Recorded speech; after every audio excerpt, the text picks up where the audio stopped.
This is the review guide for PreCalc Unit 1.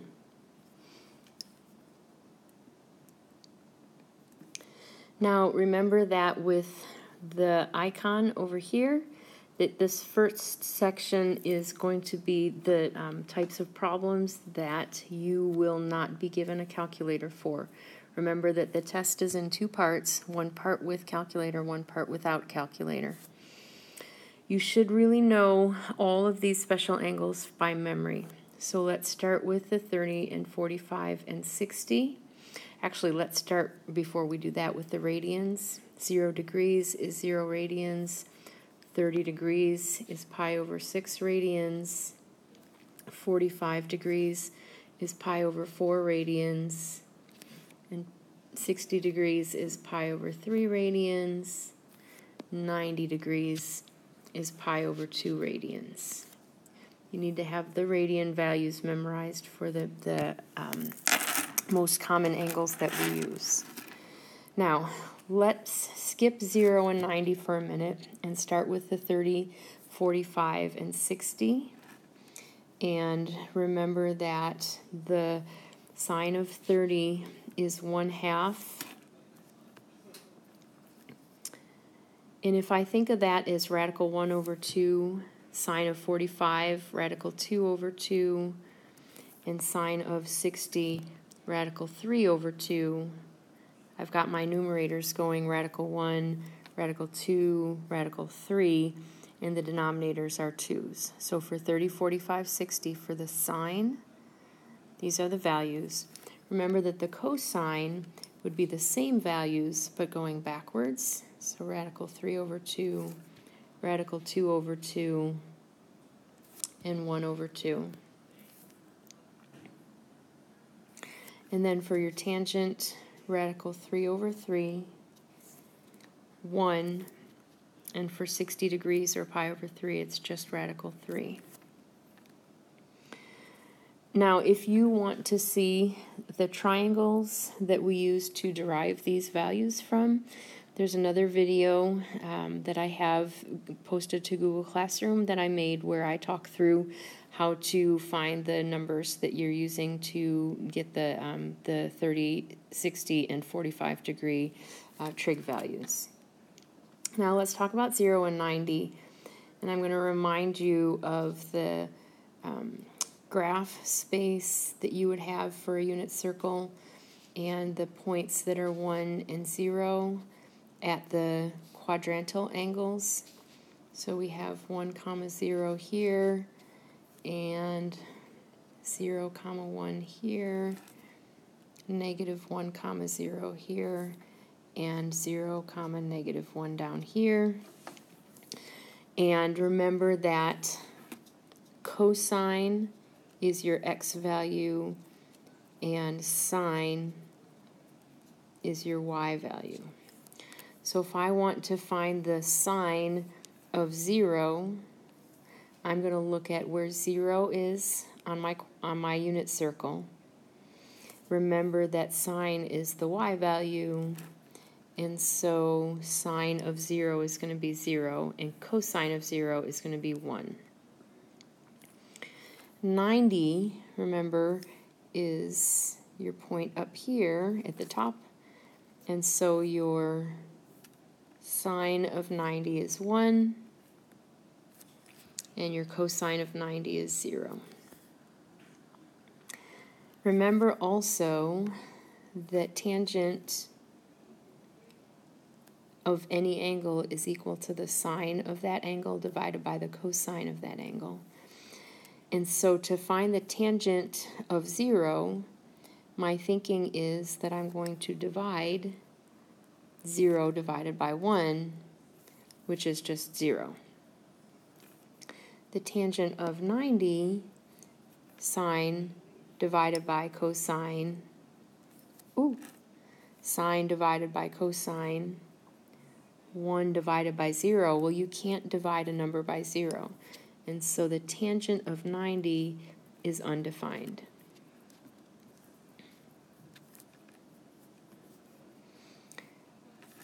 Remember that these values need to be memorized.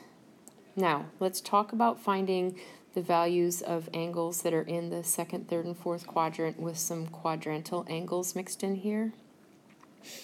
Remember that the process for problems like this is to start by deciding what quadrant the angle is in. It needs to be an angle between 0 and 360, and this is.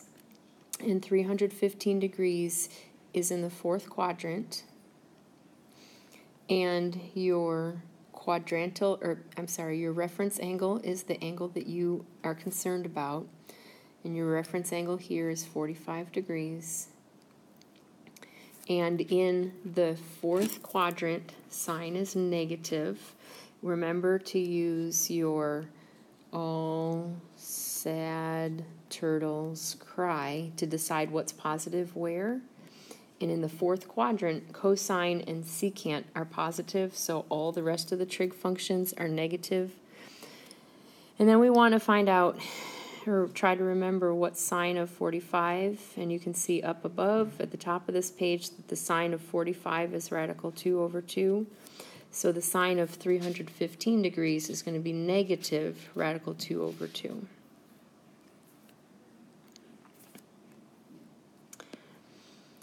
Cosecant of 11 pi over 6, I'm going to start by drawing this angle. It's also in the fourth quadrant.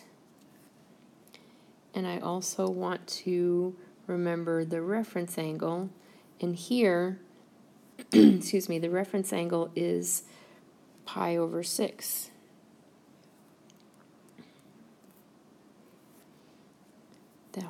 That whole big angle was 11 pi over 6.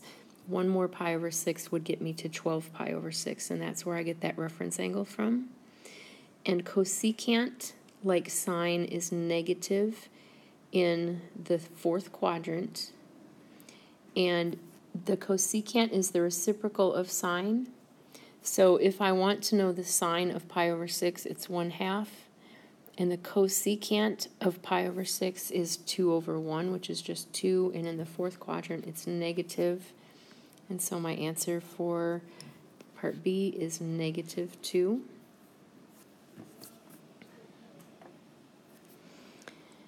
In part C, the secant of 60 is going to be the reciprocal of the cosine of 60. It's a first quadrant angle, so I don't have to do any of the sines or reference angles. Remember that everything's positive in the first quadrant. And so the secant of 60 is going to be the reciprocal of the cosine of 60. Cosine of 60 is 1/2, so flip that fraction over, and secant of 60 is going to be positive 2.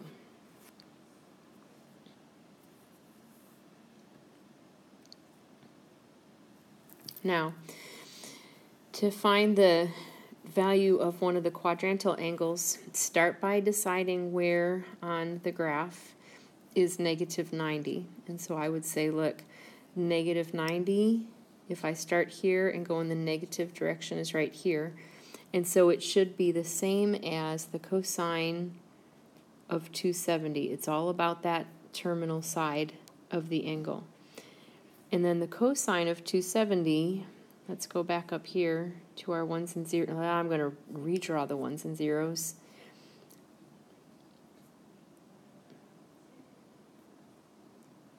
One, 0, 0, 1, negative 1, 0, and 0, negative 1. These are just the XY values of the unit circle in that part of the graph.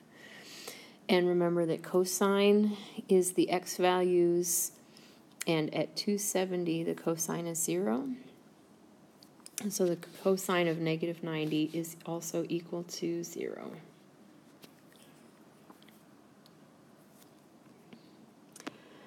Cotangent of 120 degrees. 120 degrees is in the second quadrant.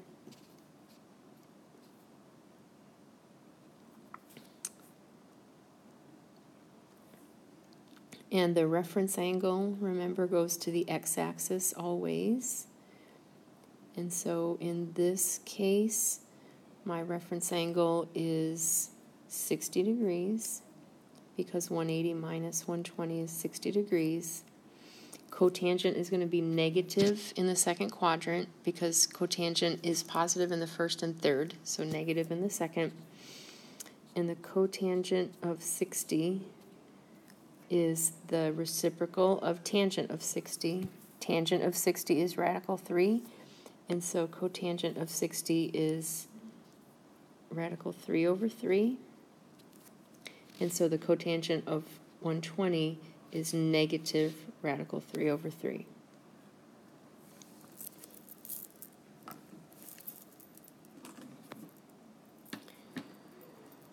The sine of pi over 3. Pi over 3 is a first quadrant angle, so you don't need a reference angle.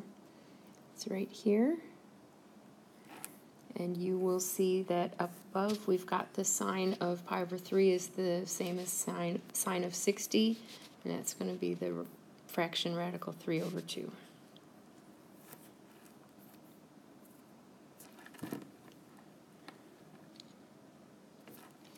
Cotangent of 7 pi over 6. Now remember that if I were to only go halfway around the circle, that's 6 pi over 6. So 7 pi over 6 is just a little bit farther. So that angle is 7 pi over 6. We want to find the reference angle, and the reference angle is the angle there, and that's just going to be 1 pi over 6.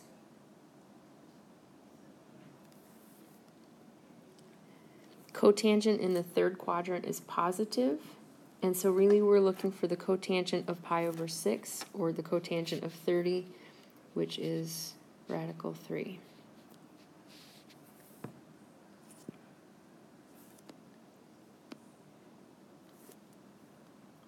Cosine of 210. 210 is in the third quadrant.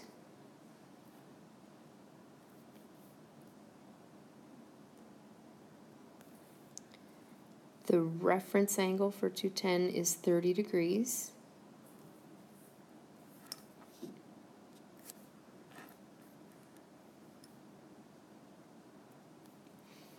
Cosine is negative in the third quadrant, and cosine of 30 is equal to radical 3 over 2, so the cosine of 210 is negative radical 3 over 2.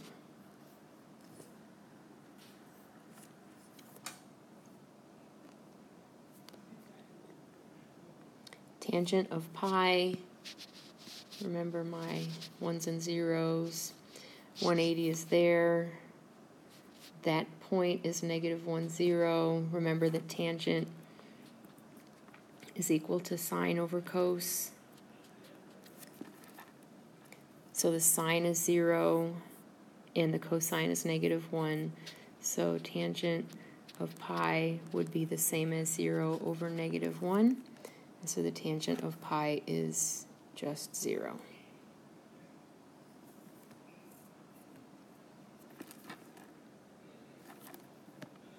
Secant of 300. 300 is in the fourth quadrant. And the reference angle that we're talking about, remember that reference angles go to the x-axis, not the y-axis. And that's going to be 60 degrees. In the fourth quadrant, cosine and secant are positive. So your answer to letter K, secant of 300, is going to be positive.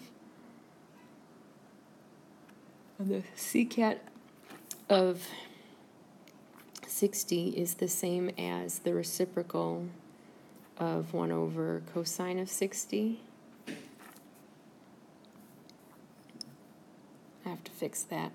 It'll bother me.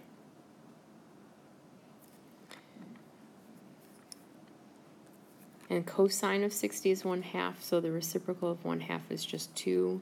So my answer here is positive 2.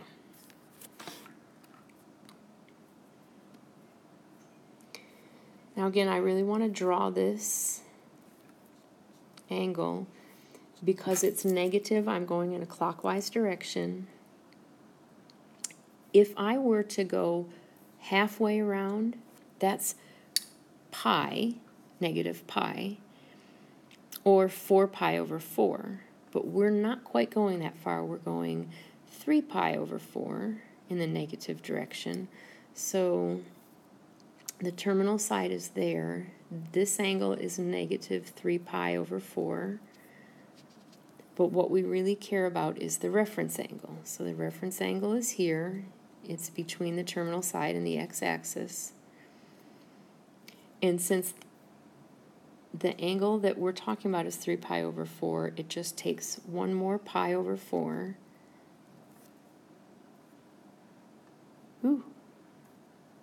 One more pi over 4 to get to the x-axis. So the reference angle is pi over 4. Cosine of pi over 4 is like cosine of 45, and the cosine of 45 is radical 2 over 2. And because this one is in the third quadrant, it's going to be negative, and so my answer is negative radical 2 over 2.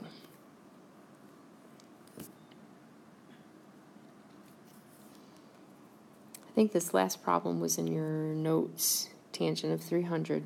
Exactly that. I should get some new problems. And so here's your 300-degree angle. And the reference angle that we're looking for is in here. And that's going to be 60 degrees. I keep doing that same thing. This is 60 degrees. This whole thing is 300 degrees. And tangent is negative in the fourth quadrant.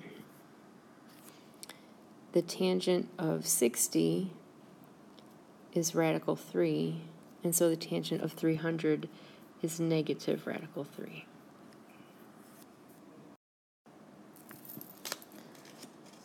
On to the next page.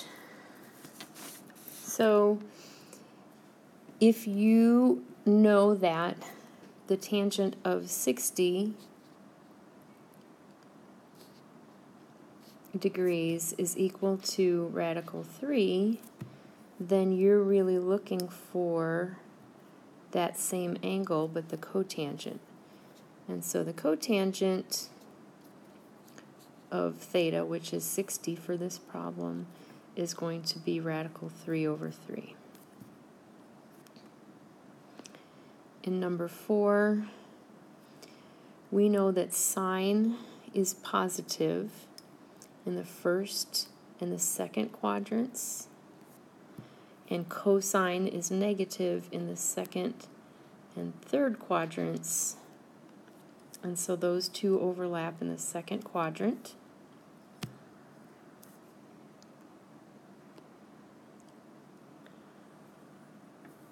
In which quadrant does theta lie if sine is negative in the third and fourth quadrants and cosine is positive in the first and fourth quadrants? And so my answer to this one is in the fourth quadrant.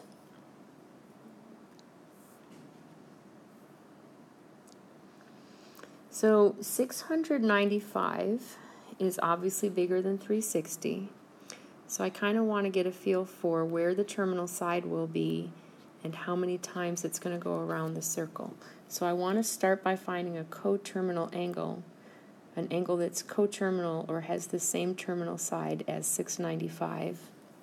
So when I subtract 695 minus 360, 335 degrees is an angle that's approximately there. But remember that when we subtracted 360, that's one more full turn. And so if I'm going to draw my turns around the circle, I'm going to go once all the way around, and then again around to get to that terminal side to have the angle that's 695 degrees.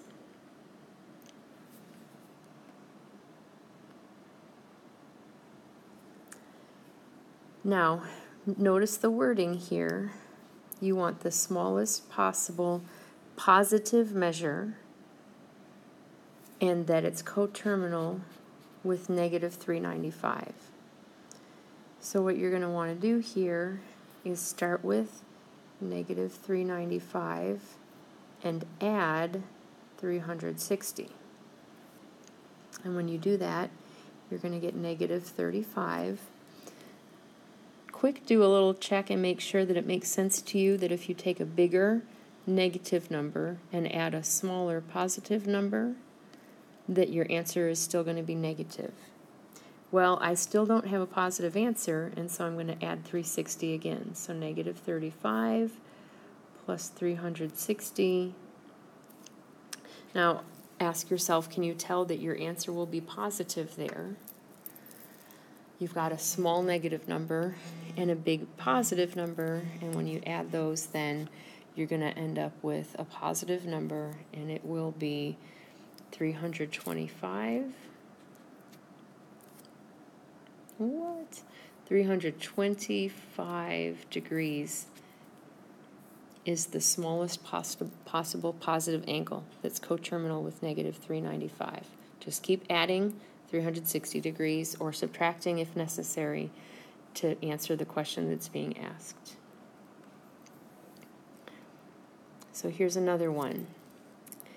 You start with an angle that's 570 degrees, and you want to find one positive and one negative angle between negative 360 and positive 360. That means that you're going to have one angle that's between 0 and negative 360 and one angle that's between 0 and positive 360. So I'm going to start with 570 and subtract 360, and I get 210. 210 is between 0 and 360, so that'll be my positive answer. Now I want to subtract 360 again to get my negative answer. Can you tell that that problem is going to give you a negative answer? And then you get negative 150 degrees, and that's your negative answer.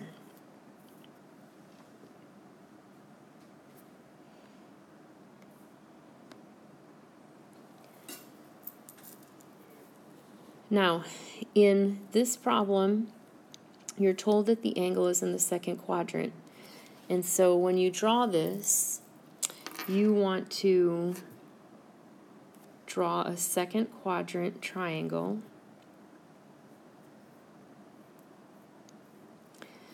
And remember that when you're drawing triangles and quadrants on a graph, you want the theta to be at the origin. And remember that, I've already drawn it in, but that your right angle is always going to be at the x-axis. Now, the problem tells us that the secant is negative 7 over 4. Remember that secant is the reciprocal of the cosine, and cosine is adjacent over hypotenuse. So secant is hypotenuse over adjacent, and so 7 is going to be your hypotenuse. The hypotenuse is always positive, and your adjacent then is going to be negative 4, and you're going to need to do the Pythagorean theorem to find the length of that third side. So I'm going to do x squared plus 4 squared. Remember that the Pythagorean theorem deals in lengths. And so we're going to look at positive numbers. X squared plus 4 squared equals 7 squared. So x squared plus 16 equals 49. Subtract 16 from both sides. 49 minus 16 is going to be 33. And so x is going to equal radical 33. And so the length of this side is radical 33. Notice that your x value is negative and your y value is positive. That's how the numbers work in the second quadrant. And the problem is asking you to find the cotangent of theta, and cotangent is going to be adjacent over opposite.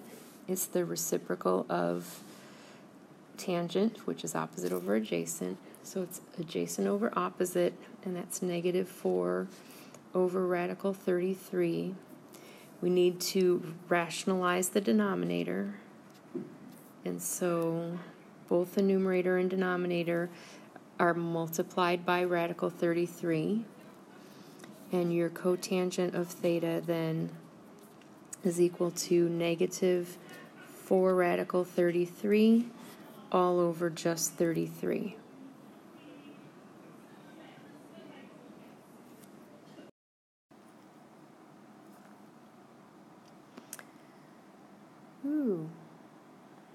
So in number 10, we're going to do a similar process.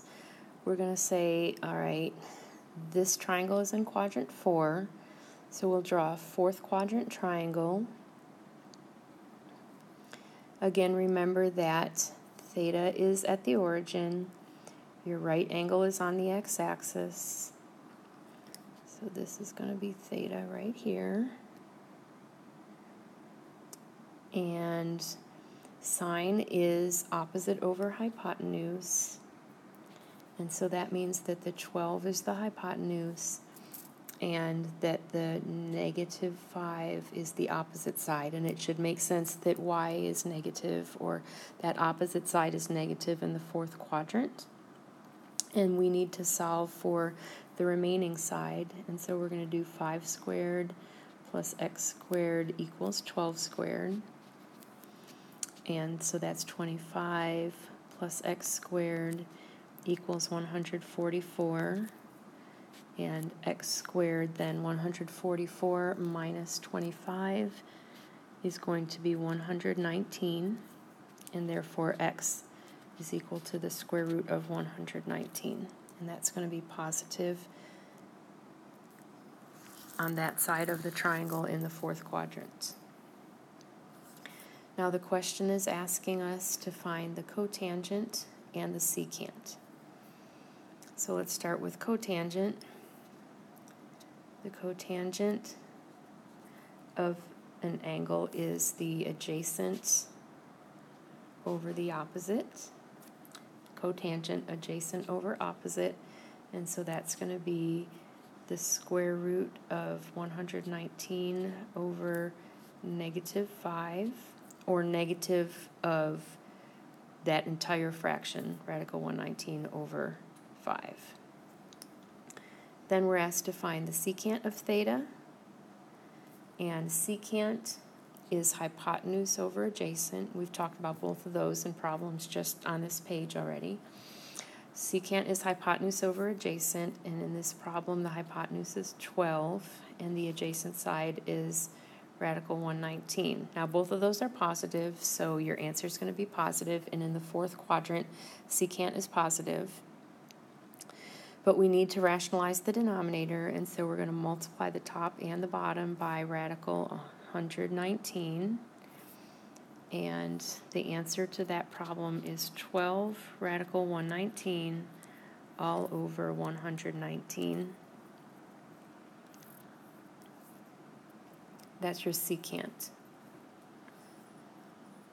Now, one more problem similar to those.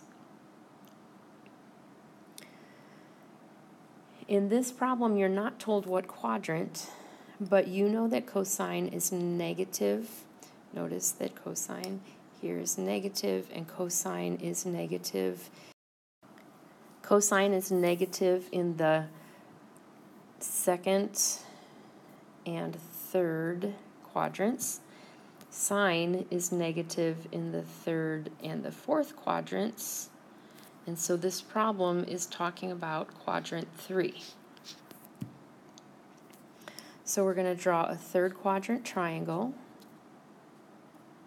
Right angle on the x-axis, theta near the origin, and you know that the cosine of theta is negative 3 over 4, so that means that the side here, that's the adjacent side, is negative 3, and the hypotenuse, which is always positive, is 4.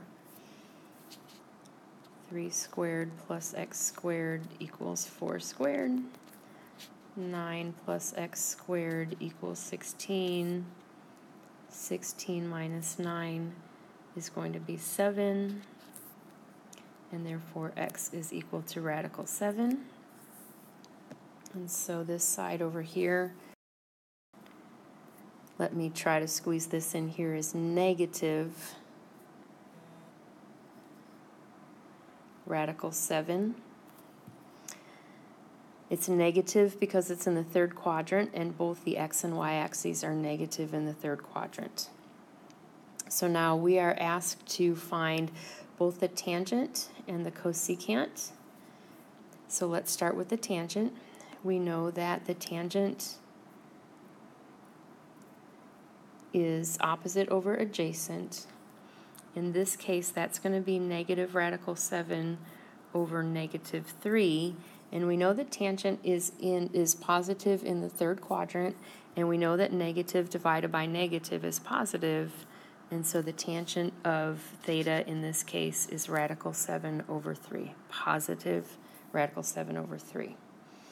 Now the cosecant, remember, is the reciprocal of the sine, and sine is opposite over hypotenuse, so cosecant is going to be hypotenuse over opposite.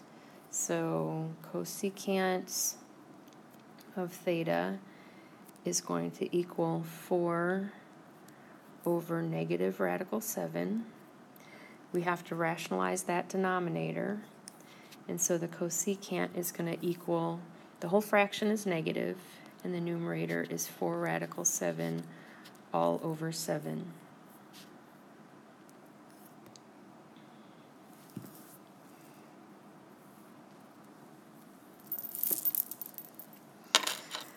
And next, Mel Gibson stars as a Pennsylvania farmer who discovers a mysterious crop circle in his cornfield. Will his knowledge of basic trigonometry be enough to determine the y-coordinates of the points on the circumference? Find out as we present the television debut of M. Night Shyamalan's, did I say that right? Signs. Signs, get it? Signs. This new math channel rules. Did you catch Charlie's angles last night? Wait, what is that sound?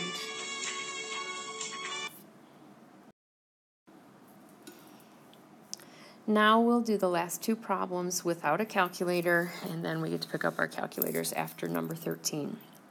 So we're given that secant of theta is equal to negative 4, and that the angle is in quadrant 3. And so we're going to draw a third quadrant triangle. Right angle is on the x-axis. Theta is near the origin. And the secant, remember, is hypotenuse over adjacent. It's the reciprocal of the cosine. And if secant is negative 4, that's negative 4 over 1. And so that means that our hypotenuse is going to be 4, and the adjacent is going to be negative 1. So the next thing that we need to do is solve for the missing side. So we're going to do 1 squared plus x squared equals 4 squared. So 1 plus x squared equals 16. X squared equals 15, and so x is equal to radical 15. And it's going to be negative radical 15 because we're looking at the third quadrant, and y and x are both negative in the third quadrant. Now we need to find all of the trig functions, and I'm running out of space, so I'm going to make some space over here that you don't have on your paper. And the sine of theta is going to be negative radical 15 over 4, and the cosine of theta is going to be equal to negative 1 over 4, which should make sense because the secant of theta is -4, and cosine and secant are always going to be reciprocal functions. The tangent of theta, opposite over adjacent, is going to be negative radical 15 over -1. So the whole thing is going to be positive radical 15.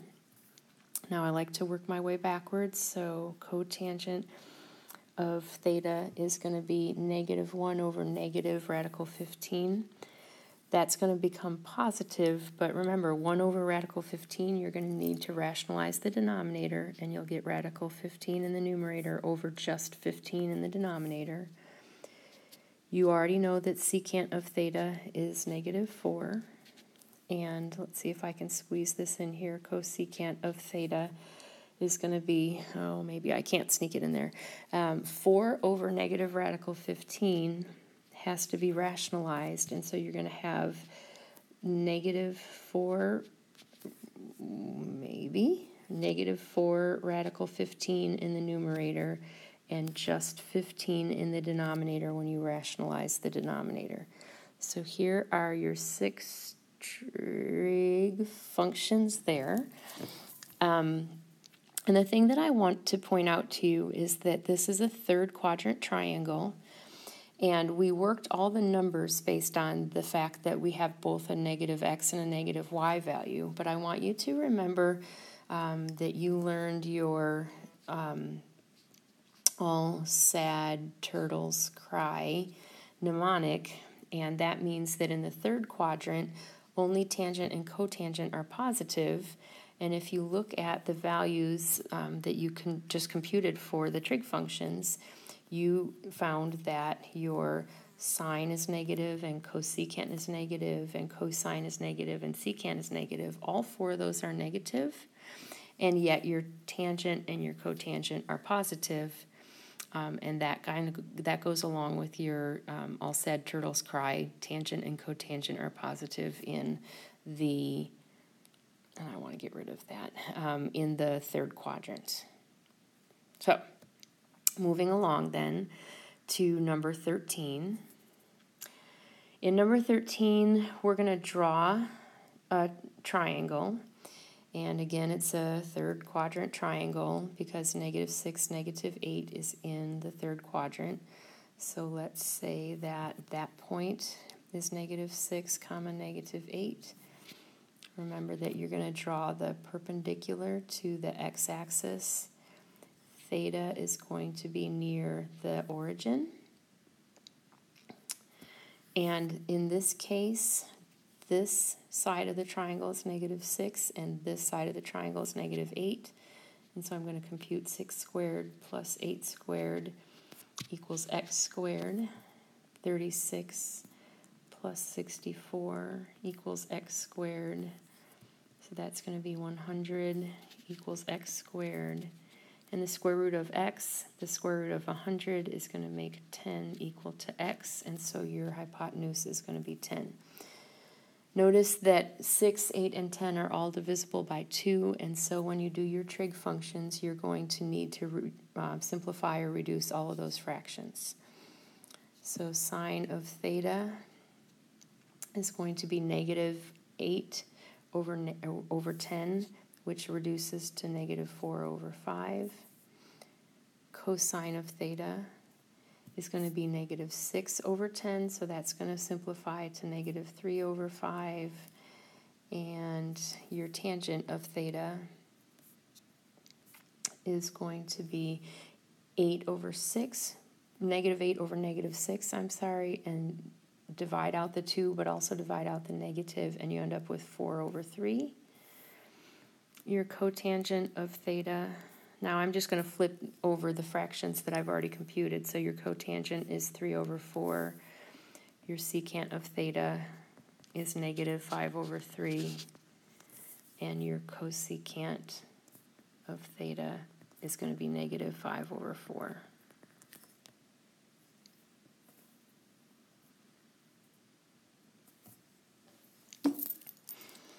Now, for the rest of the problems, you are to use a calculator, and we'll talk about some of the things that you want to keep in mind when you're pressing those buttons. But the first thing is to remember that you need to change your calculator to degree mode. We won't use the calculator in radians mode, and so you want to make sure that you press the button that says mode and then arrow down a couple of times and change it to degrees. All right.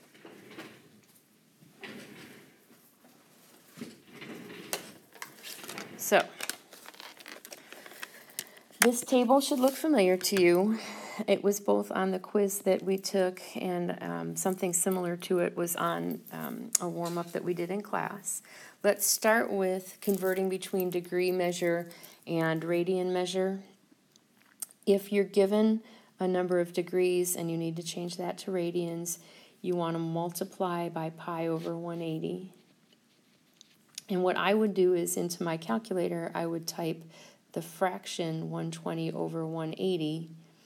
Your calculator is going to simplify that fraction automatically to 2 over 3, and you just want to put the pi back in as the numerator, so it's 2 pi over 3. If you're given an angle measure in radians, you want to multiply that by 180 over pi. In this case, the pi's cancel, which is what you want to happen. And in your calculator, type numerator negative 3 times 180 over the denominator 4. Make sure you see where we got all those numbers from. And remember, to get a fraction in your calculator, you're going to do alpha and then the y equals button and then enter. Ooh, enter. I don't know why the pen does that. Alpha y equals enter. So when you do all of that, your calculator should give you your answer is negative 135 degrees. Same process again for the next one. I'm going to multiply this next one by 180 over pi. Remember that the pi's cancel.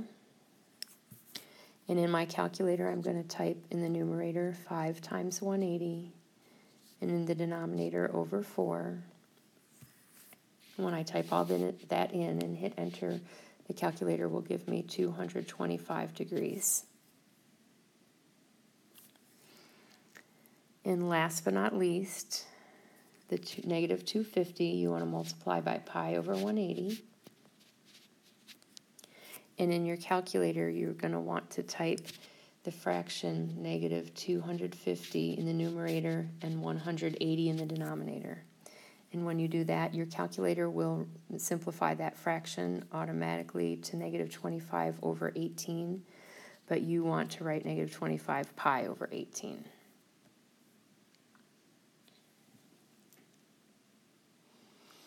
Now in this next section, you want to draw each of these angles. So you're going to look at the angles up above, and I would just look at the ones that are given in degree measure here and draw those angles. So for example, 120 is in the second quadrant, and you want to give the arrow direction so that I can see if it's a positive or a negative angle. Negative 135, remember that turns the opposite direction, it turns clockwise, and so that angle is going to be in the third quadrant.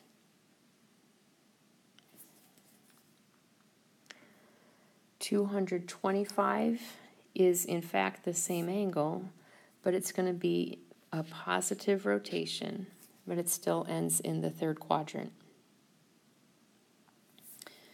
And finally, negative 250, again, remember that that one rotates clockwise, and the terminal side of that angle is going to be in the second quadrant, right there.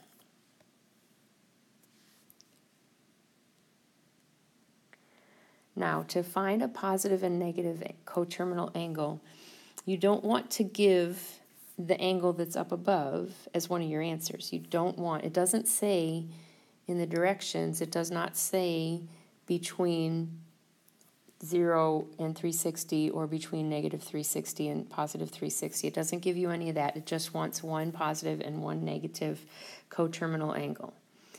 And so 120 plus 360 is 480 degrees. Remember your degree symbol. And then 120 minus 360 is negative 240 degrees. Negative 135 plus 360 is 225 degrees. And negative 135 minus 360 is negative 495 degrees. Next, 225 degrees plus 360 degrees is 585 degrees.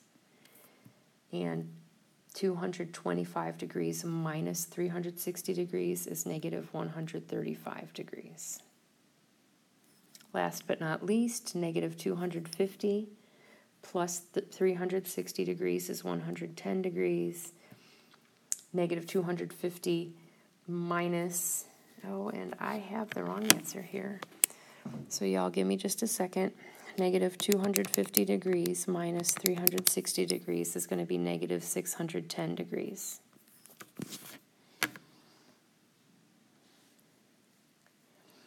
Now remember that the reference angle is only about the terminal side and the x-axis.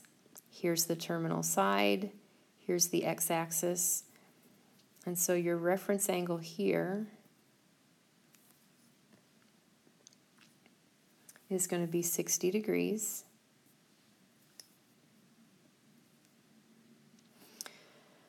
For the next one, the terminal side is here, your x-axis is here, and so your reference angle is just that space in there, and that's going to be 45 degrees.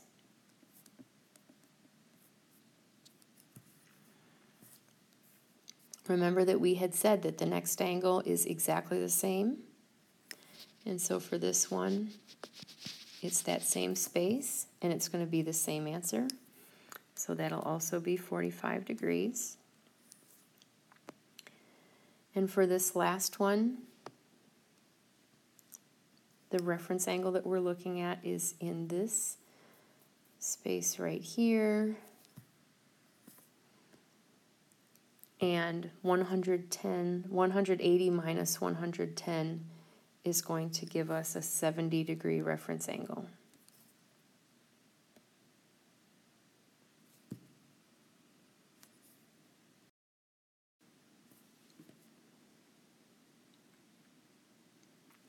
Now remember that if your angle is given in radians, it might just be easier to do the computation in radians.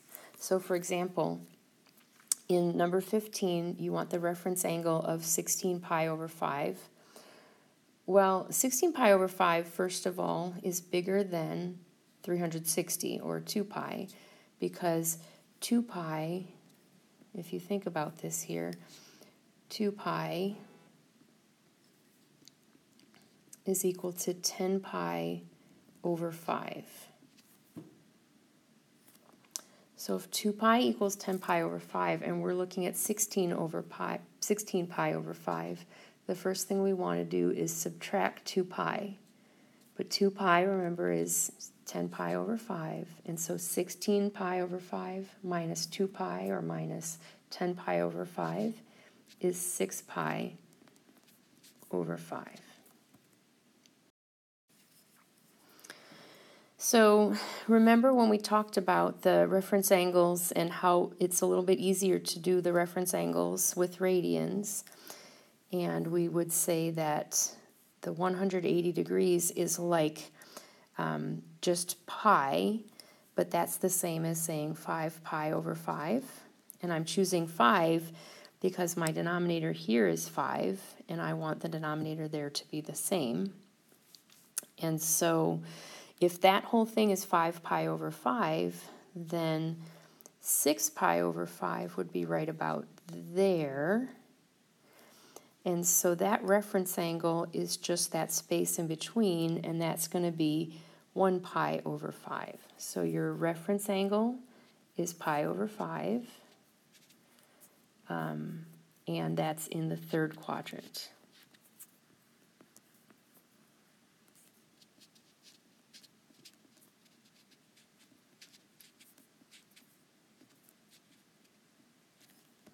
Okay. Number 16 is another problem where you convert to radian measure. So I'm going to take this negative 345 degrees, and I'm going to multiply it by pi over 180.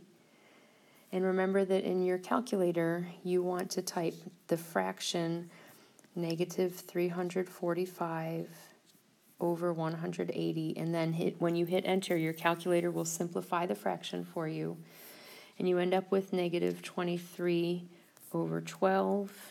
But remember that we need our answer to have a pi in it because we had kind of ignored that pi, and we have to bring it back in.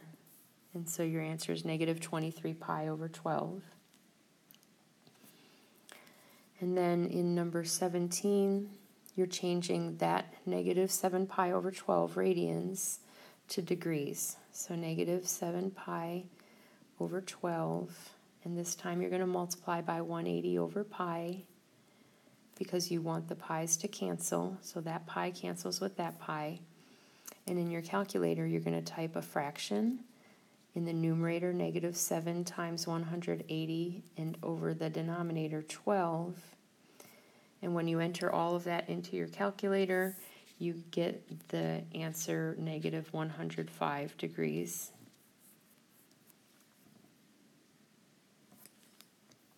Now, remember that for number 18, when the directions say solve the triangle, that means you want to find all sides and angles.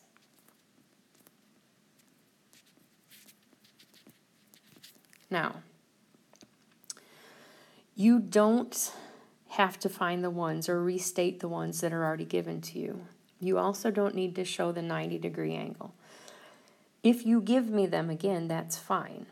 But what I'm saying is that you already know here that this angle is 36, that this angle is 90, and that this side is 10, and you can just assume that I know that you know those things. So what you want to do first is find the missing angle.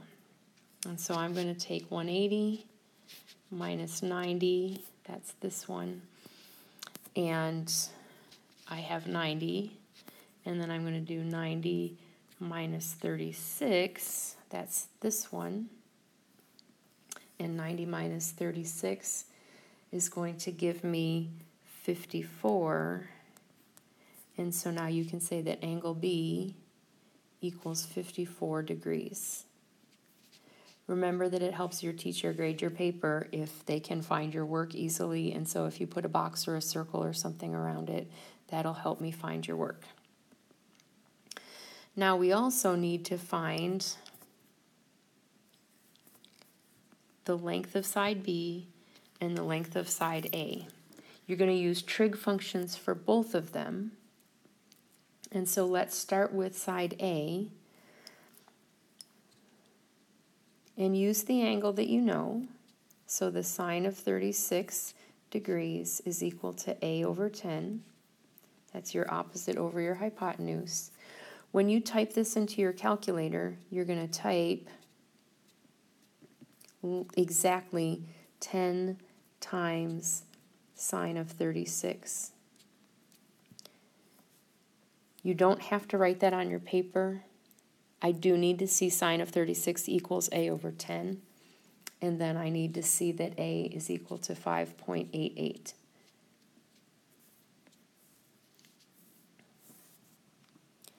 And next you want to find side B. So I'm going to use cosine to find side B.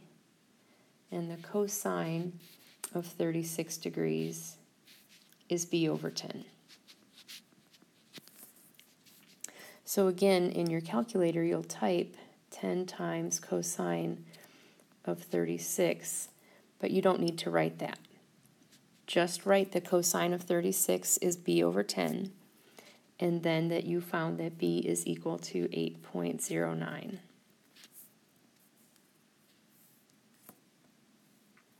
Now you have found both of the missing sides and the one missing angle.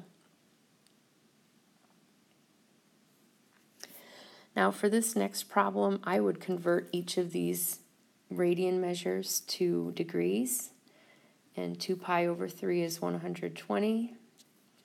Pi over 4 you should have memorized is 45 degrees, and pi over 12 is 15 degrees.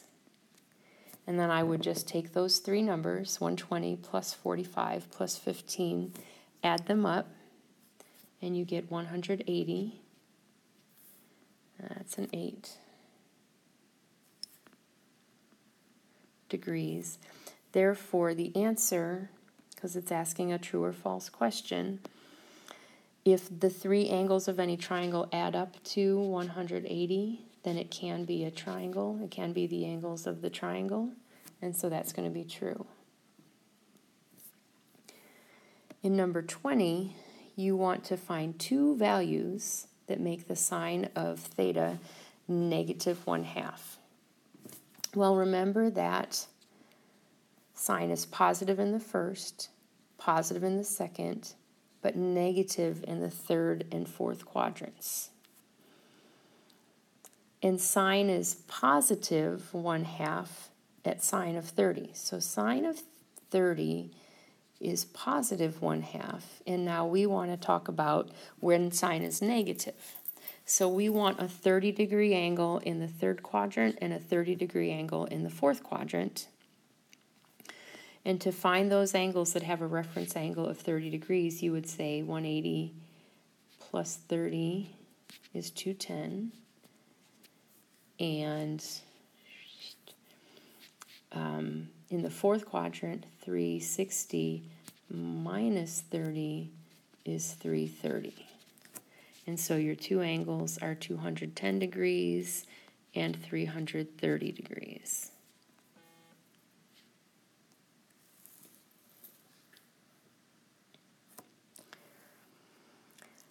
We're just going to cross out this problem because I would never give you an ugly, ugly, ugly, ugly problem like that on a test. Yuck, yuck, yuck. And we're not going to do number 21. So, moving right along, 22. The key words here to notice right off the bat is that you're talking about an arc length. And as soon as you see anything about the length of an arc, you have memorized the formula S equals theta times R, affectionately known as SOR. Remember that to use the SOR formula, your central angle has to be given in radians, and so you're going to convert 120 degrees to radians, multiply by pi over 180, 120 divided by 180 in your calculator, and you should get here that theta is equal to 2 pi over 3. And then it says that your diameter is 8 yards. If the diameter equals 8, then the radius is equal to 4 yards.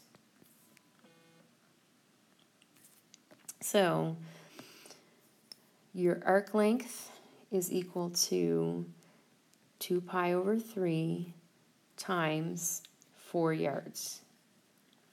And the problem says to write your answer in terms of pi. And so you're going to want to just multiply in the numerator. 2 times 4 is 8, and leave the whole thing over 3. So you've got 8 pi over 3, and that should be yards.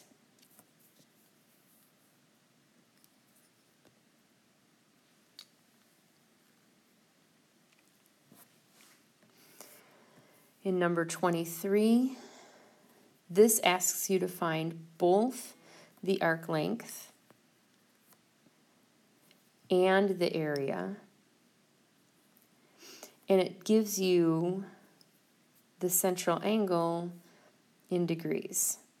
So 70 degrees times pi over 180, type 70 over 180 in your calculator, and you get that that whole thing is 7 pi over 18. So that central angle is 7 pi over 18. Now I'm going to use my SOAR formula for the arc length. So S equals theta r, and S equals 7 pi over 18 times r is 12. And so in your calculator, you're going to type 7 times 12 in the numerator and 18 in the denominator. And then remember to put pi back in your answer, and you're going to get 14 pi over 3. And that's also yards. And then for your area, remember that the area formula is 1/2 r squared theta. And so your area is going to be 1/2 times 12 squared times 7 pi over 18. That's pretty ugly, but in your calculator, you're just going to type in the numerator 12 squared times 7, and in the denominator 2 times 18. And then you can put the pi back into your answer. When you type all of that into your calculator, you should get that the area equals 28 pi square yards.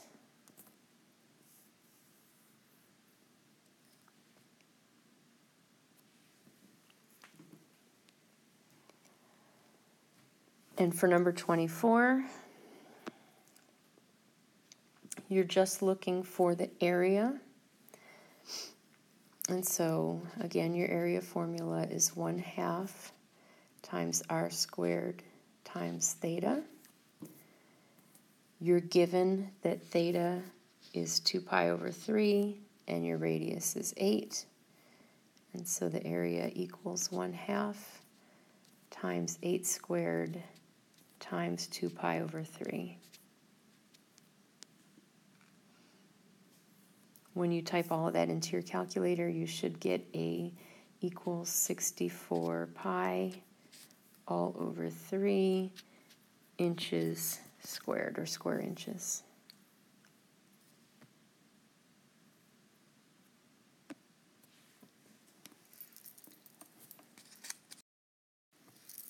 Okay, so now the last page.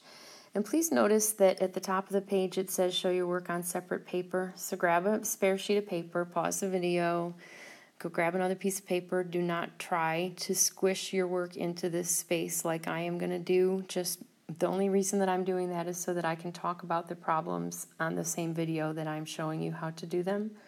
But I'd like for you to have a separate piece of paper that you work these problems on. So the first problem is an angle of depression problem. And remember that the angle of depression is always something that starts at the horizontal and angles down. So the angle of depression here from somebody at the top of a lighthouse is 27 degrees looking down at a motorboat on the water. Now we're told that the lighthouse is 185 feet tall. And the question is, how far is the boat from the base of the lighthouse? And I hope that you can imagine that your right angle is here. Here's your triangle, and the right angle is where the lighthouse is standing on the ground or at the edge of the water. And if this green angle is 27 degrees, then the interior angle is complementary, and this angle here then is going to be 63 degrees. I subtracted from 90. Complementary angles add up to 90. Now I am looking at this angle, the 63, in the opposite and the adjacent sides. And so I'm going to use tangent, and I'm going to say that tangent of 63 degrees is equal to x over 185. And again, in your calculator, you're going to type 185 times tangent of 63. And what your calculator should tell you is that x is equal to 363.08 feet.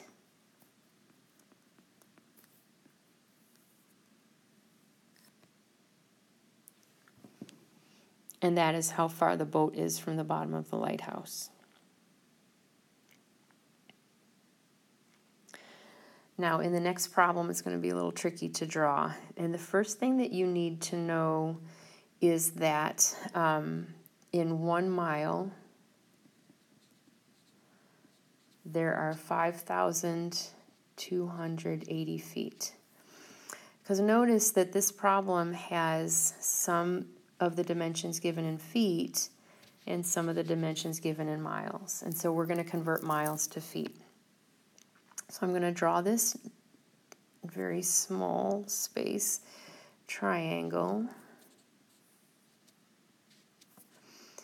And the airplane is here. Don't laugh at my airplane. The airplane is there, and he's flying in this direction.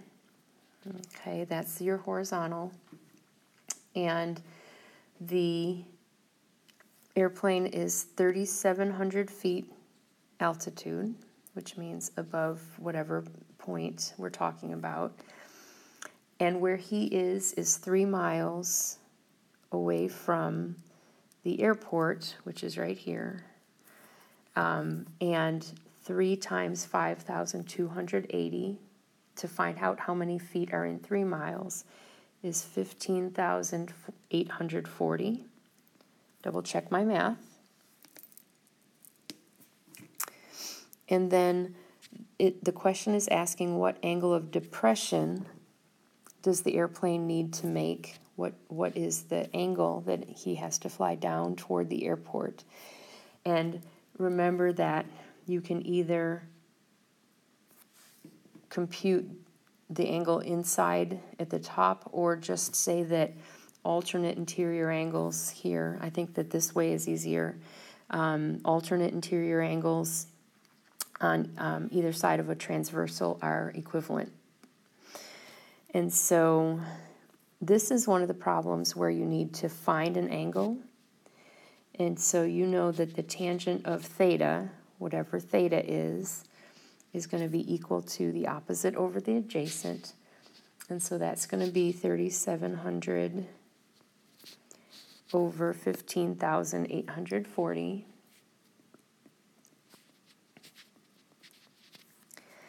And when you want to compute that in your calculator, remember to use second tan to get the inverse. And when you get that inverse, it's going to look like this, tan inverse, open parentheses. And then you're going to type all of that 3,700 in the numerator over 15,840 in the denominator. And when you hit enter, your calculator should tell you that theta is equal to 13.15 degrees.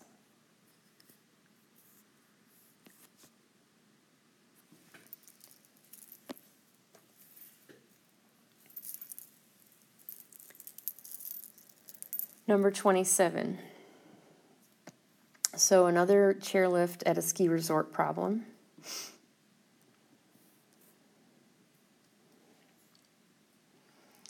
So we're told that the top of the chairlift is 2,900 or 2,900 feet high. So this side of the triangle is 2,900 feet. And that the length of the ride, that means this amount of cable is 1.2 miles. And when you multiply 1.2 times the 5,280 that we saw in the last problem, that's equal to 1 mile. We see that the 1.2 miles is equal to 6,336 feet high, or feet long, is the ride that you take on the cable, or on the lift at the ski resort. And you're asked to find the angle of elevation of the chairlift, and that's going to be the angle on the ground going up. And so this is another inverse problem because you're looking for the angle. And so we know the opposite and hypotenuse sides, and so we're going to say that sine of theta is equal to 2,900, which is the opposite, over 6,336, which is the hypotenuse. But remember that when you type it into your calculator, you're going to use second sine, and that gives you sine inverse. They give you the open parentheses. You type that fraction in using alpha y equals enter. And what you'll get then for your answer here is that theta is equal to 27.2424. You heard my mouth say it right, 27.24 degrees.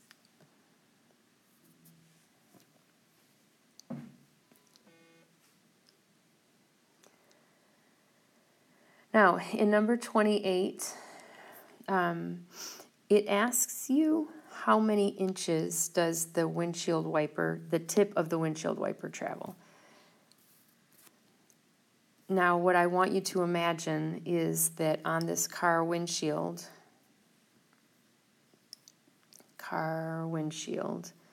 that you've got this windshield wiper, and it's going like this. So the tip of it is literally doing this, and we kind of want to see how far that goes. So if this angle is your 135 degrees, and remember we're going to need to change that to radians, we want to use the SOAR formula, the arc length equals theta times r. When you change theta to radians, 135 degrees times pi over 180, and in your calculator type 135 over 180 and reduce the fraction, and what you should get is 3 pi over 4. So there's your theta, that's this angle. And so we're going to say that S equals 3 pi over 4 times the radius, which is 22 inches. Now, because we're asking a very practical question, we want the answer to be in inches, not in terms of pi. So when you type this into your calculator, you're actually going to use the pi button. On my calculator, that's second and then caret, which is near the clear button, and type the fraction 3 times pi over 4 and then times 22, and you should get that the arc length S is equal to 51.84 inches.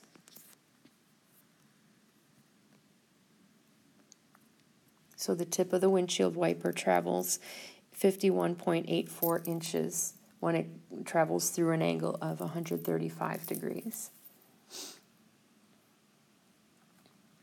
Now in 29, take a look at my picture in color. I know that the one that's photocopied on your paper is not in color.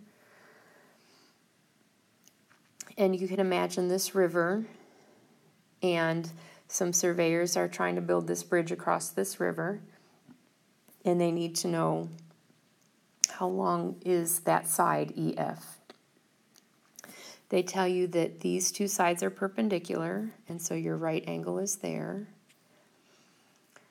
That they place this pole at D and another one at E, and that distance is 100 meters.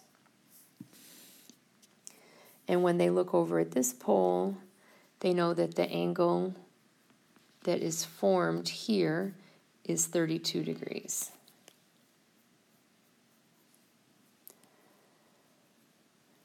And you're looking for the length of the side that is D. And therefore, you're going to use tangent to solve this. And so it's going to be tangent of 32 degrees equals opposite over adjacent. So that's going to be D over 100. And in your calculator, you're going to multiply 100 times tangent of 32. And so D is equal to 62.49. And remember that that's meters because it's the unit given in another part of the problem. So it's 62.49 meters across that river. Last but not least, we've got a basketball court problem. Maybe my dimensions are off a little bit from a standard basketball court, but you get the idea that you've got this 3-point line like this, and it's a semicircle. And the diameter of that semicircle is 50 feet. So D equals 50 feet.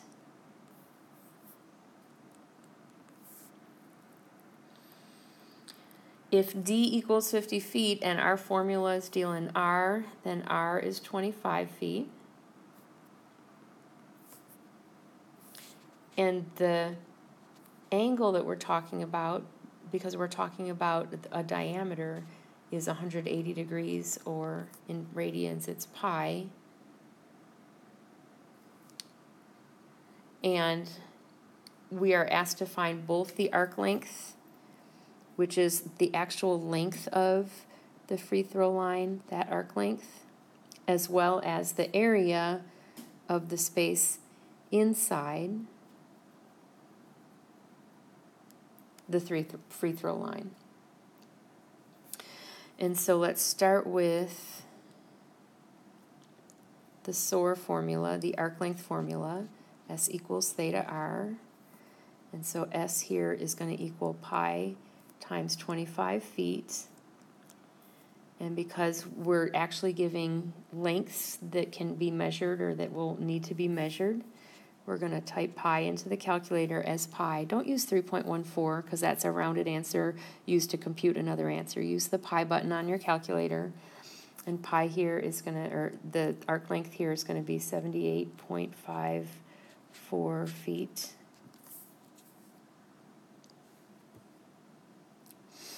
It also asks you to find the area inside the free throw line. And so the area formula is 1/2 times r squared times theta. So that'll be 1/2 times 25 squared times pi. And so the area inside of the 3-point line is 981.75, and that's going to be feet squared. Don't forget your labels.